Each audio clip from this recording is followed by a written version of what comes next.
بسم اللہ الرحمن الرحیم۔ حضرت علی رضی اللہ تعالیٰ عنہ کا فرمان ہے، شک کو اپنے اوپر غالب مت آنے دو، ورنہ تمہیں دنیا میں کوئی ہمدرد نہیں مل سکے گا۔ جو ذات رات کو درختوں پر بیٹھے پرندوں کو نیند میں گرنے نہیں دیتی، وہ ذات انسان کو کیسے بے یار و مددگار چھوڑ سکتی ہے۔ دھوکہ دینے کے ہزار طریقے ہیں، لیکن سب سے گھٹیا طریقہ محبت اور ہمدردی کا دکھاوا کرنا ہے۔ دنیا کو سچا ہونے کی دلیل مت دو، بس یہی سوچ رکھو کہ اللہ سب جانتا ہے۔ جو تمہیں خوشی میں یاد آئے سمجھو تم اس سے محبت کرتے ہو، اور جو تمہیں غم میں یاد آئے تو سمجھو وہ تم سے محبت کرتا ہے۔ عزت اللہ کی رضا میں ہے، لوگوں کی فرمانبرداری میں نہیں ہے۔ اگر تمہیں کوئی صرف اپنی ضرورت کے وقت یاد کرتا ہے تو پریشان مت ہو، بلکہ فخر کرنا کہ اسے اندھیروں میں روشنی کی ضرورت ہے اور وہ تم ہو۔ الفاظ انسان کے غلام ہوتے ہیں، مگر بولنے سے پہلے بولنے کے بعد انسان اپنے الفاظ کا غلام بن جاتا ہے۔ جب کسی کی سچی محبت معلوم کرنی ہو تو اس کے غصے میں اپنے لیے الفاظ اور جذبات دیکھو۔ صبر کی دو صورتیں ہیں، جو پسند نہ ہو اسے برداشت کرنا، اور جو پسند ہو اس کا انتظار کرنا۔ جو دل دوسروں کی تکلیف دے کر بے چین ہو جائے تو جان لو اس دل میں اللہ رہتا ہے۔ غریبوں کے ساتھ بیٹھا کرو تاکہ تم شکر گزار بنو۔ اس سوچ کے ساتھ زندگی میں آگے بڑھو کہ اللہ نے یقیناً بہترین ہی سوچا ہوگا۔ تمہارے والدین تمہیں بچپن میں شہزادوں کی طرح پالتے ہیں، لہٰذا تمہارا فرض بنتا ہے کہ ان کو بڑھاپے میں ان کو بادشاہوں کی طرح رکھو۔ تین رشتے بے نقاب ہو جاتے ہیں، بڑھاپے میں اولاد، مصیبت میں دوست، اور غربت میں بیوی۔ غیبت کرنا کمزور آدمی کی آخری کوشش ہوتی ہے۔ کسی کے گھر جاؤ تو اندھے بن کے رہو، اور باہر نکلو تو گونگے بن کے نکلو۔ جب کسی شخص کی عقل کامل ہو جاتی ہے تو اس کی گفتگو میں کمی آ جاتی ہے۔ جھوٹ بول کر جیتنے سے اچھا ہے تم سچ بول کر ہار جاؤ۔ مجھے مایوس ہونے والے شخص پر تعجب ہوتا ہے جبکہ اس کے پاس استغفار کی قوت موجود ہو۔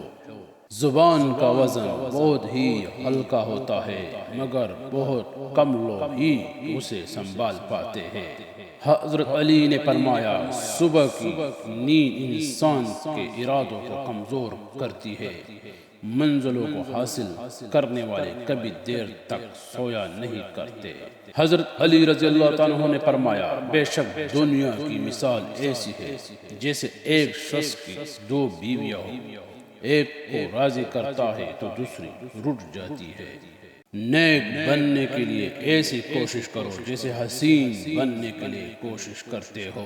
اگر دنیا بہترین جگہ ہوتی تو یہاں کوئی بھی روتے ہوئے پیدا نہیں ہوتا۔ انسان کا اپنے دشمن سے انتقام کا سب سے اچھا طریقہ یہ ہے کہ وہ اپنی خوبیوں میں اضافہ کرے۔ اپنی زبان کی تیزی اس ماں پر مت چلاؤ جس نے تمہیں بولنا سکھایا۔ پریشانیاں حالات سے نہیں خیالات سے پیدا ہوتی ہے۔ گناہوں کا ترک کرنا توبہ کرنے سے زیادہ بہتر ہے۔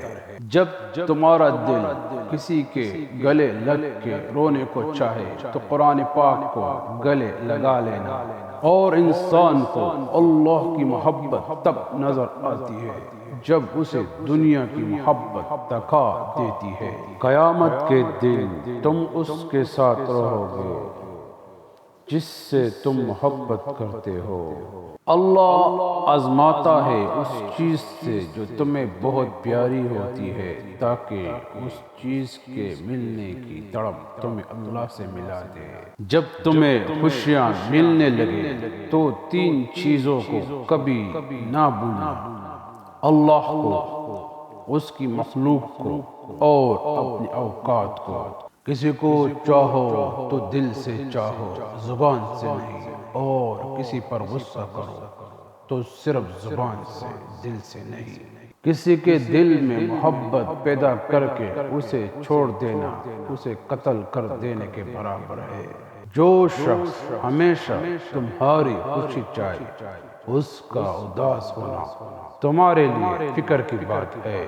حضرت علی کا فرمان ہے، اس سوچ کے ساتھ زندگی میں آگے بڑھو کہ اللہ نے یقیناً بہترین ہی سوچا ہوگا۔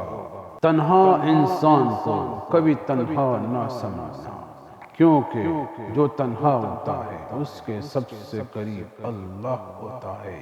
انسان کی عقل صرف اتنی ہے کہ اسے جانور کہا جائے تو ناراض ہو جاتا ہے، اور شیر کہا جائے تو خوش ہو جاتا ہے۔ رشتوں کو جوڑے رکھنے کے لیے کبھی اندھا، کبھی بہرا، تو کبھی گنگا ہونا پڑتا ہے۔ کسی بے قصور پر بہتان لگانا یہ آسمانوں سے بھی زیادہ بھاری گناہ ہے۔ بہترین انسان اپنے اعمال سے پہچانا جاتا ہے، ورنہ اچھی باتیں تو برے لوگ بھی کرتے ہیں۔ خاموش اختیار کرو مگر کسی سے شکوہ مت کرو، جب عزت نہ ملے تو کنار کر لو۔ زندگی میں آگے بڑھنا ہے تو بہرے ہو جاؤ، کیونکہ بعض لوگوں کی باتیں مایوسی میں اضافہ کر دیتی ہے۔ زیادہ سوچنا انسان کو ختم کر دیتا ہے، بس دعا کرو اور رب پر چھوڑ دو۔ ایک دوسرے سے بغض نہ رکھو، کیونکہ یہ ہر خیر و برکت کے زوال کا باعث ہے۔ اگر محبت ان سے نہ ملے جن سے آپ پیار کرتے ہو تو پھر محبت اس کو ضرور دینا جو آپ سے پیار کرتے ہیں۔